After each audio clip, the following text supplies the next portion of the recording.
everyone, it's Lottie from Cancer as a Lifestyle. So tomorrow is Mother's Day, and everyone out there will be celebrating with their loved ones. And I thought in honor of that, I would share a couple stories with you. So when I was 16, I became an aunt, and I actually never thought that I would be a mom. That was not something that I thought I would ever experience, would be motherhood.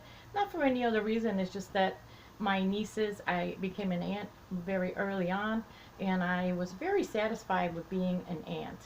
And I still have to this day a great relationship with my nieces, and I really enjoy them. I had like career on my mind, and I wanted to have a career more than anything. But that's not what happened. I ended up actually having four children, three boys and a girl. Uh, Two of my boys passed away when they were babies. One had from SIDS when he was 5 months old, and another one a month old. He had spina bifida. So I have a boy, my oldest, and I have a daughter. So one of my best, and I have to tell you, if I have to think back to memories of the best times of my life or anything, it's very hard to choose because I enjoy my children very much, and I often wonder if it's because I lost two that that maybe that's why I was very I just became very much focused on them. I just really wanted to have a relationship with my two because I was just so afraid that I would lose them too. So I have a lot of memories with my children, and I can't just choose one or two stories or anything like that because I have to tell you now that they're adults. One is 34 and one is 30, that I actually really enjoy being a parent of adult children. I am having a great time. They're adults. We have a different relationship. It's more of a one-on-one. It's more of it's not so much as a mom um, and a child. It's more as two adults who have conversations. So I really enjoy myself, my motherhood with adult children. But I think when I think back to when were the best times, the sweetest times that we think about, I think it's when they were very small. And those, because, when they get older, children buy you all kinds of gifts, and they give you all kinds of you have all kinds of memories, especially as older as they get. They can buy you even very beautiful expensive gifts, and that doesn't really matter. But the ones that have really really like tugged at my heart is when they would be very small, and they would and I mean like 4 or 5 years old, where they would go pick dandelions and give it to you, and that was the most heartwarming thing. I remember moments like that. Or I think it was my daughter who took like a half a bag of eaten chips and wrapped that up and gave it to me. And I mean, it's just little things like that where you cherish, you remember that. So yeah, so these are my little memories. I love all the little things, and I think all of us, as we age, and our children grow older, I think we remember them when they were small. That's the best memories, because children, when they're 4 or 5 years old, you can solve all their problems with a cookie or a hug, and everything's fine. But and I will tell you, when it comes to my mother, I will tell you myself. I'm going to tell you a very funny story in regard to my mom. Now, I am when it comes to who do I look like, I really look like both my parents. It kind of depends.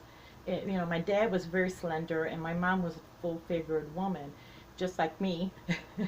So when I was skinny, I would look like my dad, and everyone would think that I looked like him. And as I got heavier, everyone thinks that I look like my mom now. And actually, the funny thing is that I think I really do resemble my mom more now as I'm getting older. So I remember one time, my mom was visiting my son, and now I personally know a lot of his friends and things like that. So he posts a picture with my mom.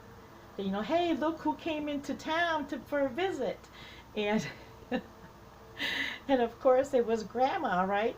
But he didn't say that. He just posted a selfie with Grandma and said, look who came to visit me. And all of his friends and all were like, "Oh, Lottie, oh, so great to see you."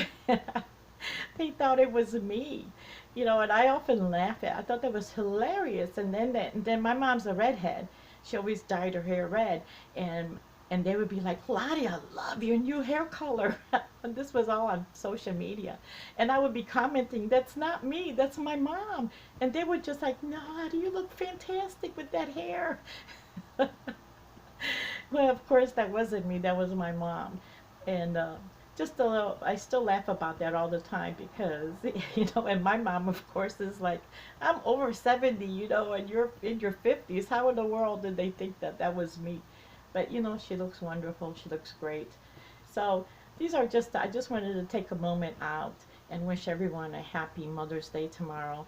And, it'd be great if all of you would just comment below if you could, any, memories that you have of your mom or your own children, or, your favorite times. And, there's a lot of people out there who will be celebrating, who will not actually be celebrating because, of infertility, or they don't have children, or they lost children, or, you know, um, it's a tough time. Any kind of holiday is really a tough time for families. So there are some people that are always celebrating, and then there's others who are actually in a depression during this time. So I just wanted to say, Happy Mother's Day to everyone, and not just the ones who gave birth to children and all, because I believe we are all mentors. All of us women mentor other women, and we are mothers in many ways to people who are not even our children. I think we are always there. So that's part of being a woman, is the nurturer. So anyway, happy Mother's Day. Thank you so much for taking the time to listen to my little story here. And I would love to hear, what are you guys doing tomorrow, or what are your favorite stories with your children. And thank you so much for watching. Bye bye.